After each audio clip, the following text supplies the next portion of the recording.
بسم اللہ الرحمن الرحیم۔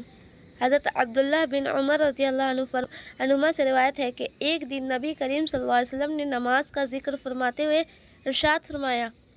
جو شخص نماز کا اہتمام کرتا ہے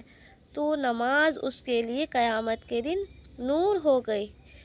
اس کی پوری ایمانداری ہونے کی دلیل ہوگی اور قیامت کے دن عذاب سے بچنے کا ذریعہ ہوگا۔ جو شخص نماز کا اہتمام نہیں کرتا اس کے لیے قیامت کے دن نہ نور ہوگا، نہ اس کی پوری ایمانداری ہونے کی کوئی دلیل ہوگی، نہ عذاب سے بچنے کا کوئی ذریعہ ہوگا، اور قیامت کے دن فرعون، حامان اور ابی بن خلاف کے ساتھ ہوگا۔